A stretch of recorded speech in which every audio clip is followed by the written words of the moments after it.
love, or obsession. Whatever our souls are made of, his and mine are the same. This is the story of Wuthering Heights. I was the housekeeper, and everyone calls me Nellie.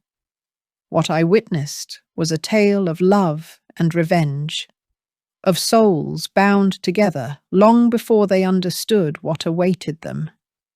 I will tell it as I saw it, as it unfolded within the walls and winds of Wuthering Heights. Part 1. The Arrival and the Childhood Bond. It was many years ago, when the old master, Mr. Earnshaw, travelled to the city of Liverpool. He asked the children what they wanted. Hindley, a boy of 14, asked for a fiddle. Little Catherine, almost 6 years old, wanted a whip. So young yet fearless, she was already a horse rider. I remember them standing by the gate, waving him off, expecting him back in 3 days with pockets full of treasures. But when he returned, instead of gifts, he bought someone that changed their lives forever. It was a boy, dirty, ragged, and black-haired. The master had found him starving in the city streets and could not leave him. He named him Heathcliff, both his first and last name. Hindley was furious. He felt his father had replaced him with an outsider, a gypsy brat. He bullied the boy. He would spit and strike him whenever the master was not looking. But Heathcliff? He was as tough as a piece of iron. He would take a beating without a whimper, which only made Hindley hate him more. Catherine was a different story. Within a week, she and the boy became the best of friends. They were more than friends. It seemed they were like two halves of a single soul. They spent every waking hour on the moors. I would see them from the kitchen window, two tiny spots of colour against the vast field of purple shrubs. They did not care for church, they did not care for shoes, and they certainly did not care for Hindley's temper. They would run until their lungs burned, hiding in the rugged rocks, laughing at the world. When Mr. Earnshaw died, Hindley became the master, and he became more cruel. He drove Heathcliff from the dinner table to the kitchen, and from the schoolroom to the stables. He turned that boy into a common farm hand. But as long as Catherine walked with him at the end of the day, Heathcliff bore it all with a grim smile. They thought they were invincible in their wildness. They did not realize that the world has a way of breaking things that refuse to bend. Part 2. The Great Betrayal at the Grange. It was a playful mischief that broke their childhood bond. One night, Catherine and Heathcliff ran down to Thrushcross Grange just to spy on the Linton children. The Lintons were a well-off family who lived in the Grange. Catherine and Heathcliff wanted to see if rich people were as miserable as everyone said. They looked through the window and saw the Linton siblings, Edgar and Isabella Linton, arguing over a dog. Heathcliff laughed, but the noise startled the Lintons. They let the big dogs loose. One of the dogs gripped Catherine's ankle, and the servants dragged her safely inside the Linton house. When they saw she was a young lady, they treated her with care and kindness. But Heathcliff? They called him a vagabond, a beggar, and kicked him out into the night. Catherine stayed with the Lintons for 5 weeks. When she finally came home, I did not recognize her. She was wearing a black silk plaid dress, her hair was curled, and she had fine leather gloves. She jumped off her pony and worried about getting her dress dirty. Heathcliff stood there in the barn, covered in mud and stable dust, waiting for a hug. Instead, she laughed at how black and cross he looked. It was the first crack, the moment when everything changed between them. Then there was Edgar Linton. He was soft, golden-haired, and wealthy. He began visiting the Heights, and Catherine began living a double life. With Heathcliff, she was the wild girl of the moors. With Edgar, she was the polished lady. One afternoon, after a bitter argument with Heathcliff, Catherine came to me in the kitchen. She told me Edgar had proposed. I asked if she loved him. She said she loved him because he was rich and would make her the greatest lady in the county. Then she said the words that ruined everything. It would degrade me to marry Heathcliff now, so he shall never know how I love him. She did not know Heathcliff was at the other side of the kitchen, listening. He heard degrade and slipped out the door before she could finish. She went on to say that her soul was made of the same lightning and fire as his, and that she was Heathcliff himself. But he was already gone into the storm. Catherine stayed out in the rain until morning, screaming his name into the void. He did not come back for 3 years. By then, she had married Edgar and moved into the Grange, trying to pretend she was a different person. Part 3. The Return and the Fatal Choice. Life at the Grange was quiet. Too quiet until that September evening when a tall, dark man stood at the door. I had to squint to see him. It was Heathcliff, but transformed.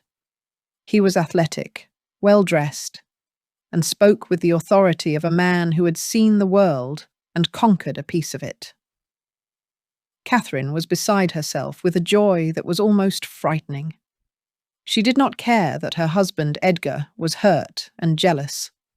She brought her old friend into the parlour and made them sit together, the lamb and the wolf. Heathcliff stayed at Wuthering Heights, winning all of Hindley's money at gambling cards. He began visiting Catherine daily. He was slowly destroying Hindley and the Lintons. Isabella, Edgar's sister, foolishly fell in love with him. She thought he was a dark, romantic hero from a book. I told her he was a pitiless man, but she would not listen. To spite Edgar and Catherine, Heathcliff eloped with Isabella. He did not love her, and he treated her badly. She was like a pawn in his game of revenge. The house became a battlefield. Edgar demanded Catherine choose between them. In her rage and grief, she locked herself in her room and acted like she lost her mind. She tore her pillow with her teeth and talked to the birds. She was pregnant, but she was fading like a candle flickering out. On her final night, while Edgar was at church, Heathcliff broke into the house. The scene was terrible. They did not speak of love like poets. They spoke like enemies who could not let go. He accused her of killing herself by betraying her heart. She begged for his forgiveness. They clung to each other so tightly I thought they would never breathe again. Catherine gave birth to a daughter and died on that same night. When I went to tell Heathcliff, he already knew. He did not wish that her soul would rest in peace. Instead, he cursed her and howled like a beast. "May you wake in torment. Do not leave me in this abyss, where I cannot find you." From that day on, Heathcliff spent the rest of his life longing for Catherine, calling for her ghost to haunt him. Part 4. The Manipulation of the Children. 18 years passed, but time does not heal a man like Heathcliff. It only hardens him. He had become the master of Wuthering Heights after Hindley died of too much drinking and full of debt. He took Hindley's son, Hareton, and purposely kept him uneducated and rough. He wanted to see if he could turn a gentleman's son into a wild man. It did. Yet Hareton still looked at Heathcliff with a strange, loyal respect. This was the only thing that ever seemed to touch Heathcliff's cold heart. Then there was young Cathy, the daughter of my dead mistress, Catherine. Cathy was a beautiful child, with her mother's dark eyes and her father's fair skin. Edgar Linton kept her daughter behind the walls of the Grange, protected from the world. But fate is a cruel thing. Cathy met Heathcliff's son, Linton. He was a sickly, cowardly boy Heathcliff had brought back from the city. Heathcliff hated the boy, calling him a pale-faced weakling. He saw him as a tool for his revenge. If his son Linton married Cathy, Heathcliff would legally own both the Wuthering Heights and the Thrushcross Grange. Heathcliff lured Cathy to the Heights and would not let her leave. She was forced to marry Linton Heathcliff, while her father, Edgar Linton, lay on his deathbed just down the road, in the Grange. It was the most wicked thing he ever did. Heathcliff wanted to see the end of the Linton family line, forever. When Edgar died, Cathy became a prisoner at Wuthering Heights. Her husband, Linton, died shortly after, and Heathcliff took every penny she had. I had to move there to work for him, and I watched that poor girl turn sour and bitter. She spent her days snapping at Hareton and hiding in her books. Heathcliff sat at the head of the table, a man who had finally crushed everyone he hated. He had their money, their land, and their power. But he was more miserable than the beggars on the street. He had built a kingdom of ruins, and he was the only one left to rule it. Part 5. The Final Piece. The change started last winter. It was small at first. Young Cathy was tired of being lonely, and she began to tease Hareton. She offered to teach him to read, mocking his clumsy attempts until he finally relented. I would watch them in the kitchen. She would put a book in front of him, and he would try to wrap his big, calloused fingers around a pen. They began to laugh. It was a sound that had not been heard in that house for a generation. Heathcliff saw them. I waited for him to strike them or drive them apart. They looked so much like the ghosts of his past. Cathy with her mother's eyes, and Hareton with the Earnshaw look. But instead of getting angry, he looked emotionally drained. He told me, "Nellie, it is a poor conclusion, is it not? I have my hand on their necks, and I have no desire to squeeze." He had lost his desire for vengeance. He began to walk the moors at night, returning with a strange light in his eyes. He stopped eating. He would stand in the garden and stare at the air, whispering, "Catherine." He was not seeing us anymore. He was seeing her.